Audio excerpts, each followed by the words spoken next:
না, তার কাছ থেকে আমি যতটুকু দেখেছি আমার মনে হচ্ছে তার সবকিছু মিলিয়ে যে ওর সিনেমা অবশ্যই একটা ভালো দিকে যাবে এবং আমি আশা করি আপনারা সবাই বাংলাদেশ চলচ্চিত্র পরিচালক সমিতির পাশে সবসময় আছে এবং সবসময় থাকবে। আমি এই ছবির সাফল্য কামনা করছি এবং পাশাপাশি আরেকটি কথা বলতে চাই, আজকে সিনেমার দুর্দিন সিনেমার আজকে দৈন্য অবস্থা তার মধ্যে নিজস্ব অর্থায়নে আজকে সিনেমা তৈরি করেছেন, সেটার জন্য আমি বাংলাদেশ চলচ্চিত্র পরিচালক সমিতির পক্ষ থেকে তাকে ধন্যবাদ এবং কৃতজ্ঞতা জানাচ্ছি। ধন্যবাদ সবাইকে। কিন্তু দয়া করবেন সবাই, আপনার একটা অ্যাপয়েন্টমেন্ট আছে। আমি জানতাম যে 6:30টার মধ্যে অনুষ্ঠান শুরু হবে, একটু দেরি হয়ে গেছে, আমার আসলে সিরিয়াল এসে গেছে, ফোন দিচ্ছে, আমি থাকতে পারবো না, হাসপাতালে খবর রাখছি সবার কাছে। কিছু ব্রিফ করা প্রয়োজন বলে আমি মনে করি, তাহলে আমাদের অতিথিরা কথা বলতে সুবিধা হবে। উদীয়মান সূর্য সিনেমাটি আসলে শুরু করেছি প্রায় 1 যুগ হয়ে গেল, 1 যুগ আগে 2014 সালের নভেম্বর মাসে আমি এই সিনেমার শুটিং শুরু করেছিলাম। এটা মুক্তিযুদ্ধের প্রেক্ষাপটে নির্মিত একটি চলচ্চিত্র। এই চলচ্চিত্র নির্মাণে আমারও এক ধরনের যুদ্ধ হয়েছে।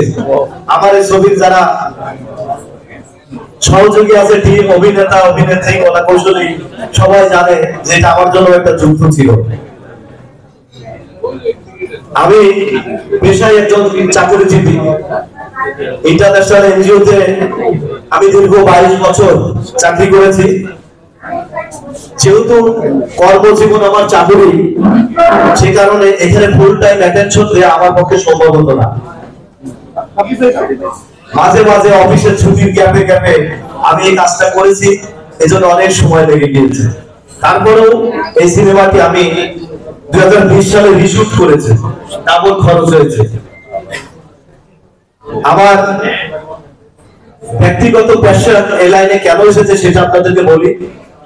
আমি এসএসসি পাস করেছি 1994 সালে। এসএসসি পাস করার পরে আমি কুষ্টিয়া শিল্পকলা একাডেমিতে নাট্যতত্ত্বের উপর ডিপ্লোমা করার জন্য ভর্তি হয়েছিলাম এবং মঞ্চ নাটকের উপর আমি শিল্পকলা থেকে ডিপ্লোমা কমপ্লিট করি। এরপরে বিভিন্ন গ্রুপ থিয়েটার, মঞ্চ, রেডিও, টেলিভিশন সব জায়গায় অভিনয় করতাম। চাকরির সুবাদে যখন অভিনয় করতে পারি না, তখন ভাবলাম যে জগৎ থেকে হারিয়ে যাব। তাই হারিয়ে যেতে চাইনি বলে পরিচালক ক্যামেরার পিছনে চলে এসেছি। মাঝে মাঝে কাজ করলেও হয়তো আপনাদের সামনে আসা যাবে। যাই হোক, আমার হোম ডিস্ট্রিক্ট কুষ্টিয়া। আমি এই সিনেমাটা নির্মাণ করেছি আমার ব্যক্তিগত আগ্রহ থেকে। আমার জীবনের প্রথম অভিনীত নাটক ছিল মুক্তিযুদ্ধের। টেলিভিশন নাটকে যেগুলো অভিনয় করেছি সেগুলো ছিল মুক্তিযুদ্ধের, শুরুটা মুক্তিযুদ্ধের। এই জন্য আমি যত নির্মাণ করতে এসেছি চলচ্চিত্র, সেটাই আমি ভেবেছি যে না, মুক্তিযুদ্ধ নিয়ে করবো। আমার সবকিছু যেহেতু মুক্তিযুদ্ধ কেন্দ্রিক শুরু হয়েছে, হয়তো সৃষ্টিকর্তার মধ্যে কোনো কল্যাণ রেখেছেন। এখন বাংলাদেশের যে প্রেক্ষাপট, মুক্তিযুদ্ধের সিনেমা নির্মাণ করে হলে রিলিজ করা খুবই কঠিন, কেউ চালাতে চায় না। অনেক কষ্টে, অনেক ঘোরাঘুরির পর কিছু সংখ্যক সিনেমা হল ও সিনেপ্লেক্স ব্যবস্থা করতে পেরেছি আমরা, যেখানে ছবিটি রিলিজ হবে। এটা খুব বেশি না, আপনাদের সবার সহযোগিতা দোয়া থাকলে হলে যদি দর্শক আসে, হয়তো দ্বিতীয় সপ্তাহে সিনেমা হল আরো বেড়ে যেতে পারে।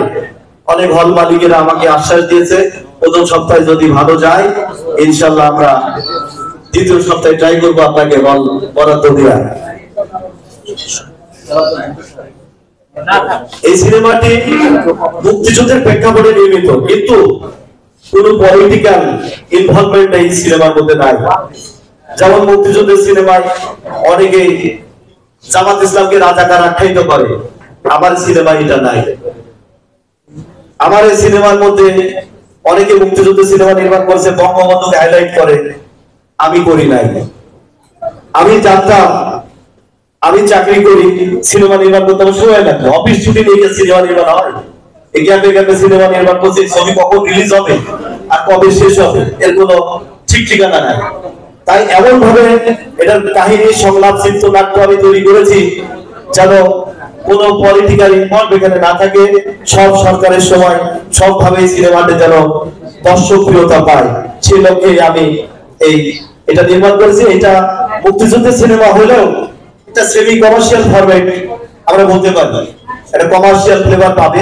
এই সিনেমাতে 4টা গান রয়েছে, অনেক সুন্দর সুন্দর গান, যেটা গল্পের সাথে মিল রয়েছে। এখানে হিন্দু মুসলিম একটা প্রেম কাহিনী রয়েছে, যে প্রেমের সমাপ্তি যখন বিবাহে জড়াতে যায় তখন একটা কনফ্লিক্ট শুরু হয়, ধর্মীয় কনফ্লিক্ট।